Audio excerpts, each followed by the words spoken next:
E vamos continuar algo que a gente começou há muito tempo lá atrás, que é a meditação no livro de Orixás, Caboclos e Guias, Deuses ou Demônios. Né? Eu parei um pouco, nem lembro onde é que eu parei, mas como a gente tá marcado aqui no capítulo 10, então eu vou começar novamente do capítulo 10, para, se Deus quiser, em nome de Jesus, a gente terminar esse livro, né? Eu tava pensando ontem, poxa, eu começo as coisas, tem coisa que eu começo e não termino, né? Tem um monte de livro aqui em casa, todos os temas me dão, assim, vontade, sabe? De saber, de meditar e tudo mais. Aí eu começo, mas não termino. Eu começo, dá aquela fé. Aí eu ouvi essa palavra ontem, né? O bispo postou um vídeo falando sobre a fé. E me chamou a atenção, porque ele falou exatamente disso. Muita gente tem fé para começar uma coisa, mas não tem fé para terminar. E a gente precisa dessa fé para terminar, porque senão a gente não vai alcançar a bênção daquilo ali que a gente está buscando. E se a gente não tem essa fé, a gente não está confiando em Deus também. E ele falou uma questãozinha assim, as pessoas que fazem isso é como se elas estivessem vendo Deus como mágico, né? Acha que Deus é mágico e ele vai fazer uma coisa assim, né? Sem a gente fazer a nossa parte também, né? Então é algo assim pra gente pensar, refletir, né? Quantas coisas hoje na sua vida você começou, você teve a fé para começar, mas não teve a fé necessária para terminar essa coisa, para chegar até o fim, né? Aí ele deu exemplo, né, da vida dele e tudo mais, que ele começou três cursos na universidade e não terminou nenhum deles, né? Aí a gente fica refletindo, né? Poxa, teve coisas que eu tive a fé para terminar e graças a Deus por isso, né? Eu comecei o curso na universidade e no meio do curso eu não gostei mais do curso, mas eu tinha dentro de mim, não, comecei, eu vou terminar, eu vou até o fim. E olha que eu nem era convertida ainda. Então isso fica um lembretezinho assim pra gente, né? Que se a gente tem a fé para começar, a gente deve ter a fé para terminar. Porque se não for assim, a fé que a gente usou para começar vai ser emotiva, vai ser na emoção. Ah, eita, vou ler isso aqui, vou começar isso aqui. Mas com o passar dos dias, com o passar do tempo, aquela empolgação diminui e você deixa de lado aquilo que você começou. Então fica essa palavra para todos nós hoje, né? Se você começou algo, vamos terminar. Amém? Por isso que eu falei com Deus, pensei e voltei aqui a essa meditação no livro. E a gente tá no capítulo 10. Falta pouquinho. Falta pouquinho pra gente terminar. Então vamos começar. Capítulo 10 do livro de Orixás, Caboclos e Guias, Deuses ou Demônios. O título desse capítulo é o Enganos Demoníacos. Enganos demoníacos. Que existe aos montes por aí, né? Satanás é ardiloso, mentiroso e enganador. Satanás é ardiloso, mentiroso e enganador. Pessoa ardilosa. Ela maquina coisas. Ela já fica, né, pensando em fazer algo que não é justo, né? Você pensa numa pessoa ardilosa, mentirosa e enganadora. Tem gente assim. Então, nessas pessoas, a gente já vê a personificação de Satanás. Não, e muitas vezes essa pessoa não demonstra isso, ela não se mostra isso. Justamente porque ela é o quê? Enganadora. Ela engana. Então, se ela engana, é porque ela tá agindo de uma forma que não tá expondo ela, né? De que ela é daquele jeito. Então ela tá enganando, né? Então a gente já vê essas características e já tem que estar o quê? Alerta. Porque o diabo, a gente não vê ele, mas a gente vê o resultado da ação dele na vida das pessoas, né? Às vezes a vida da pessoa tá um inferno, né? Às vezes nada dá certo, tá tudo trancado, mas aí é uma oportunidade para a pessoa refletir sobre como ela tá vivendo, né? Porque se o mal tá ali, é porque ela tá dando brecha em alguma área da sua vida, em alguma questão, né? Porque, como a gente já falou aqui, o diabo é como o mal, os demônios são como moscas, baratas, ratos, que são atraídos pelo lixo, por aquilo que tá sujo, né? Ele não vai estar numa casa que tá limpa e que tá sendo habitada pelo Espírito Santo, por exemplo, né? Se aquela casa que representa nós tá habitada pelo Espírito Santo de Deus, que é luz, então ele não vai chegar ali. É como uma cadeira que uma pessoa já está sentada, não vai vir outra e sentar no colo dela para ficar os dois ali apertados. Não. A cadeira só cabe uma pessoa, uma cadeira normal. Então, a mesma coisa com relação ao nosso coração, a nossa vida, o nosso corpo, nossa alma. Claro que a gente vê exemplos, né, de pessoas que acabam sendo possuídas por milhares de demônios, né? Todos lutando pela cabeça daquela pessoa, pela alma daquela pessoa, né? Para você ver como o diabo é sujo, enquanto que o Espírito Santo é só um. Ele é único. Seu corpo não vai, quando o Espírito Santo entra, não vai ficar cheio de espíritos. Espírito de luz, espírito não sei de quê. Não. E o Espírito Santo tem as manifestações do Espírito, né? Que é espírito de temor, espírito do Senhor, espírito de conhecimento, espírito de sabedoria, espírito de entendimento. Só que é tudo um espírito, é um único espírito. O mesmo espírito que há em mim, por exemplo, está em outra pessoa que tem o Espírito Santo. Então, é o mesmo espírito. E a gente percebe isso muitas vezes, a gente, quando já aconteceu comigo, de eu estar meditando em uma passagem bíblica e em seguida, no outro dia ou nos dias seguintes, o bispo dá essa mesma passagem.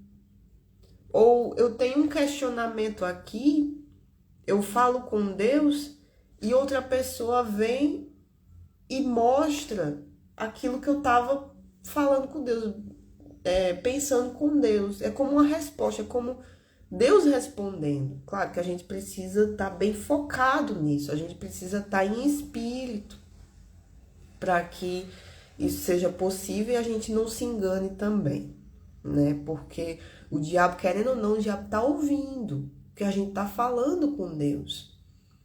Ele tá ouvindo. Então, eu já pensei nessa questão e muitas vezes eu penso as coisas e não falo. Porque o diabo tá ouvindo, ele pode armar contra mim. Ele pode e vai tentar fazer isso. Então a gente precisa ter cuidado com coisas que a gente fala para Deus. Por mais que a gente esteja falando para Deus, mas tem coisas muito íntimas, né? O diabo pode pegar isso e usar contra a gente. Ele pode fazer isso. Mas é claro que a gente tem a proteção de Deus e tudo mais, a gente precisa... É aquela questão, a gente precisa estar vigiando. Muitas vezes a gente fica sem vigiar.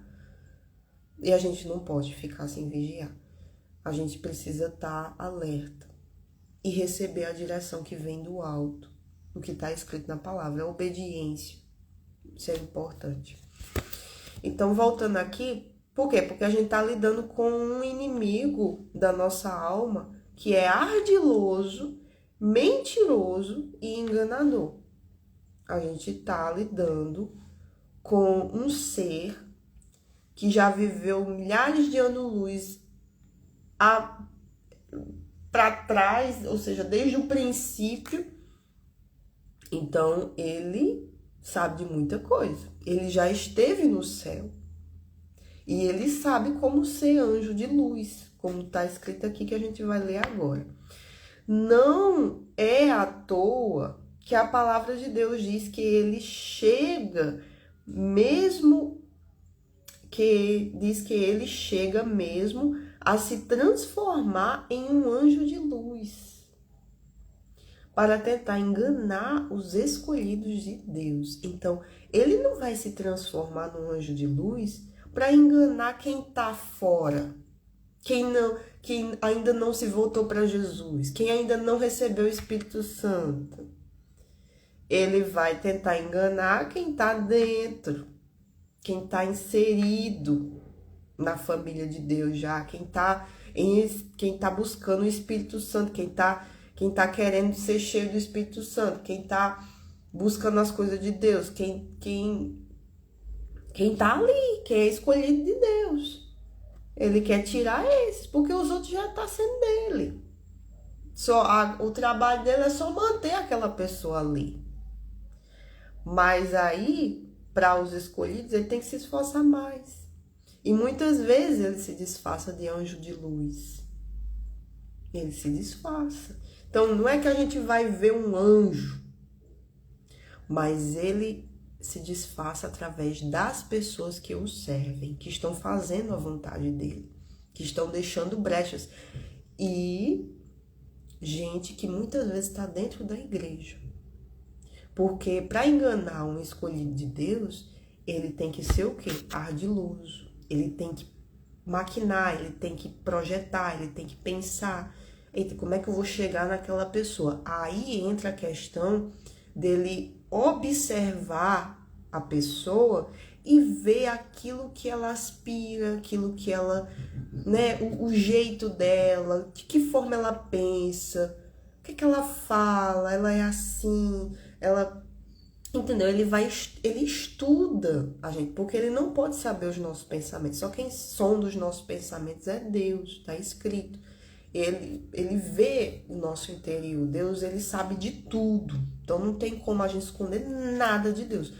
Mas o diabo, ele não sabe, ele não consegue ler os nossos pensamentos. Graças a Deus, né? Imagina se até os pensamentos ele soubesse.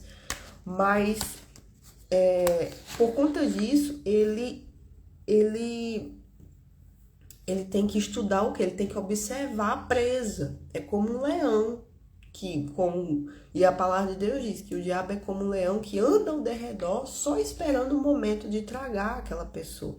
Porque o leão, ele fica talvez até semanas observando uma única presa. Ele tem que saber o que é que ela faz, a rotina dela, por onde ela passa, com quem ela fala, de que forma ela se expressa, no que ela crê, né?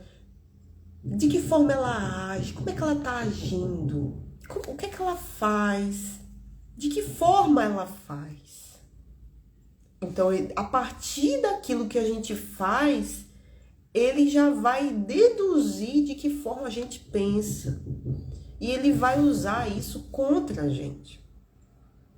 E para uma pessoa que tá ali buscando Deus, tá dentro da igreja, ele vai usar coisas que estão ao nosso redor, que podem ter acesso a gente, coisas ou pessoas. Lembrando que o diabo, ele quer a nossa alma. Ele não está interessado no nosso casamento, nem na nossa vida financeira. Ele não quer dinheiro, ele não quer carne, ele não quer nada disso. Mas ele usa essas coisas para tentar nos atingir. Aí vem a questão da gente não colocar o nosso coração nessas coisas. A nossa vida, ela tem que estar pautada em Deus, na palavra, em Jesus. O nosso grande e único E primeiro, único e grande amor tem que ser Jesus. Porque aí eu sei que eu não vou ser abalada. O diabo vai tentar me atingir com alguma coisa da minha vida aqui nessa terra, mas ele não vai conseguir, porque a minha vida tá no Senhor, tá na rocha. Se a minha vida tá na rocha, se a minha alma, olha só, se a minha alma, que representa também o meu coração, que é a parte do sentimento, a alma é sentimento, mas é quem realmente somos, se a nossa alma estiver na rocha, que é Jesus, que é Deus, então a coisa pode balançar, mas Deus sustenta. Deus sustenta. Não perde. Pode vir luta, pode vir a batalha aí, a tribulação. Você pode até passar por dias difíceis, desertos. Mas aquilo que é seu está guardado, porque aquilo que é seu você já entregou nas mãos de Deus. Ou seja, a sua alma não está presa naquela coisa. Aquela coisa não é o primeiro na sua vida. Quem é o primeiro? É Deus. E Deus é inabalável. Deus é o Todo-Poderoso. Deus expulsa o inferno. Jesus venceu o inferno, Jesus venceu o mal, Jesus venceu o diabo. Então, se a minha vida está pautada em Jesus, então glória a Deus. Eu vou passar por luta, dependendo da situação, dependendo da aflição. Eu posso sofrer, eu posso, né? Mas quem é que me levanta? Quem é que me sustenta? É o Espírito Santo. Sem ele, a gente tá perdido. Sem ele, não tem condição da gente vencer nada. Muito menos a nós mesmos, que muitas vezes a gente é o nosso próprio inimigo. Nosso maior inimigo. A nossa fé, se ela for ao extremo em alguma coisa, ela pode nos sabotar também. Então, é aquela coisa, o equilíbrio. Tem aprendido essa questão do equilíbrio. Deus é equilíbrio. Ele não é 8 e nem é 80. Ele é definido. Ele é algo certeiro. Ele é equilíbrio. E a gente precisa desse equilíbrio também. E somente através do Espírito Santo. Mas aí a gente tem que estar o quê? A gente tem que estar com a cabeça na palavra. Porque o diabo, ele usa a palavra também, gente. Ele usou contra Jesus. Jesus, imagina a gente. Ele usou contra o Filho de Deus. Ele lançou dúvida contra o Filho de Deus. Se és Filho de Deus, faz essas pedras se transformar em pães. E ele sabia que era o Filho de Deus. Então, se Jesus... Olha só, essa palavra se... Você já pode identificar quando é o diabo falando. Se. Ah, mas e se isso aqui for assim? Não tem se, não. A gente tem que estar firme naquilo que é a verdade. Não, está escrito. Por isso que Jesus ele usou está escrito. Está escrito que nem só de pão viverá o homem. Está escrito que só a Deus adorarás. Então, o diabo, como ele foi um anjo de luz, Lúcifer, cheio de luz, e ele se corrompeu, então, ele já sabe da Bíblia de cabo a rabo. Então, ele pôde usar, na boca daquele que é dele, que muitas vezes, olhando, a gente não sabe quem é, pode usar, pode vir com essas artimanhas contra a gente, lançando uma palavra, lançando uma linha de pensamento que traz dúvida, medo, insegurança. Quantas batalhas na mente acontecem? E muitas vezes a gente fica pensando assim, meu Deus, o que é isso que está acontecendo? É uma batalha espiritual para tentar fazer a gente o quê? Duvidar, temer, não confiar em Deus, nas promessas de Deus, naquilo que Deus já falou. Então, quando Deus fala, é uma coisa assim, que eu tô buscando fazer. Eu falei com Deus, eu pedi uma direção, uma resposta de Deus. Deus me deu. Não importa o tempo que passe, fique naquela palavra. Se lembre daquilo que Deus já falou, daquilo que Deus já prometeu para você. E é algo íntimo. A gente tem que ter nossa vida com Deus. Nós temos que ter a nossa vida com Deus. A gente precisa ir para a igreja, precisa ouvir a palavra, se fortalecer, mas a gente precisa mais ainda da nossa intimidade com Deus, da nossa vida com Deus. Porque é isso que vai salvar a gente. Não acho que você, vou para a igreja e tá tudo certo. Não. A igreja é como uma escola. Por acaso você, quando era criança, você vivia na escola?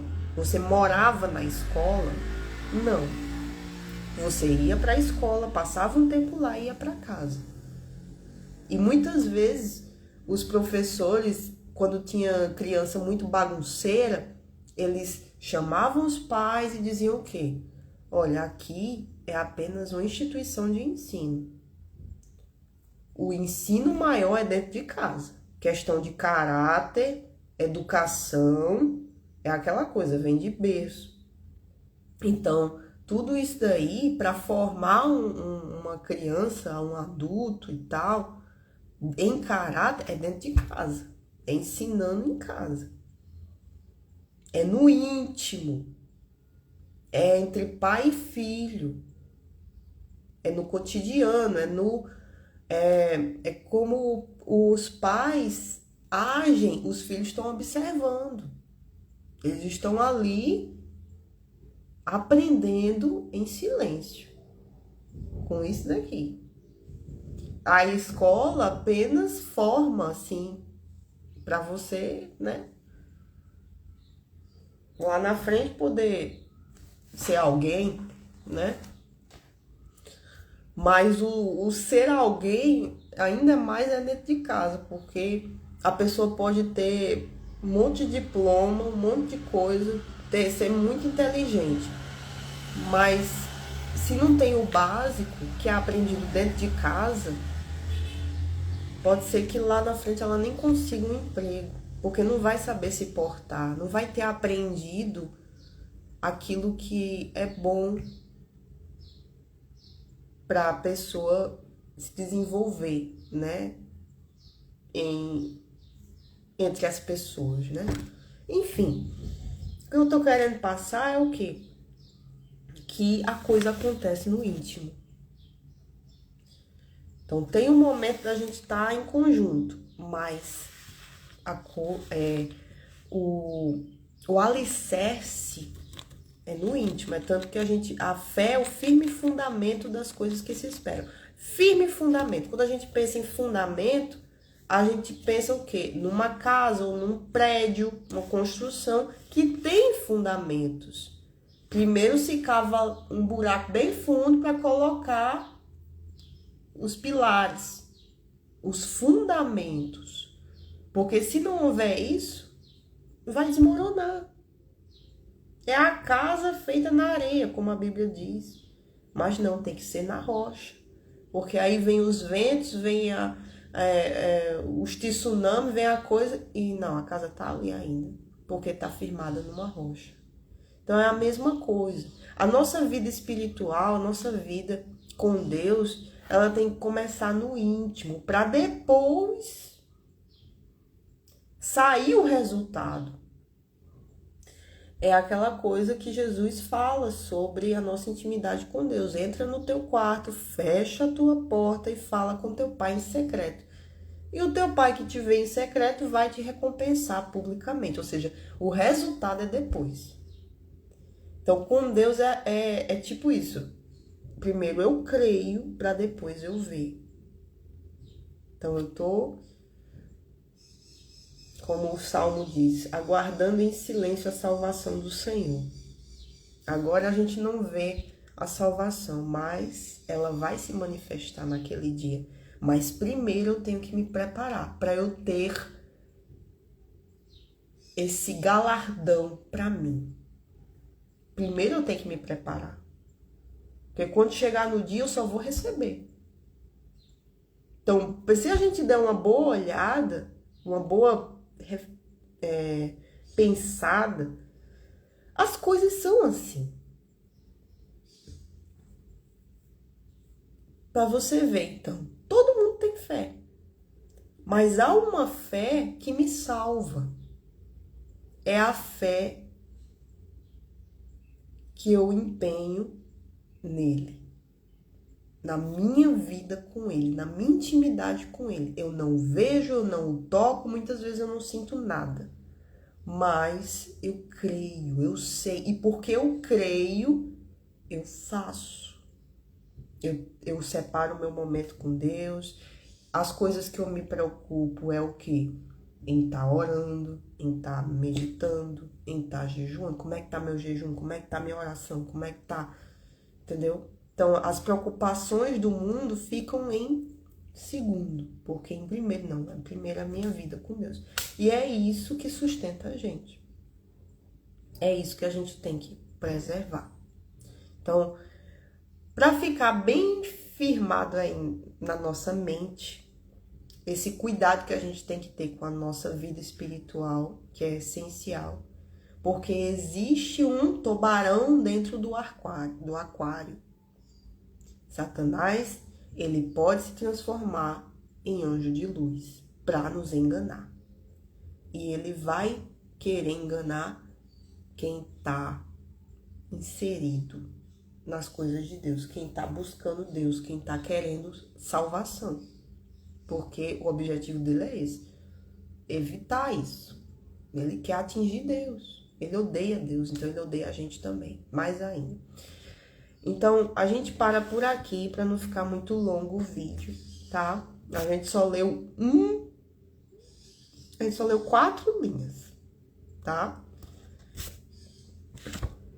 A gente não leu nem uma página, mas glória a Deus, porque eu creio que em alguma palavra aqui que foi dita, o Espírito Santo falou com você. Se isso aconteceu, deixa aqui só para fazer o vídeo ir mais longe. Se você quiser compartilhar, compartilhe com alguém que está precisando ouvir essa palavra, que está vivendo uma situação difícil e que ela não sabe por quê. E muitas vezes fica questionando Deus, fica acusando Deus. Não. Existe um mal que ele faz de tudo para distanciar a gente de Deus. E a gente vai continuar no próximo vídeo.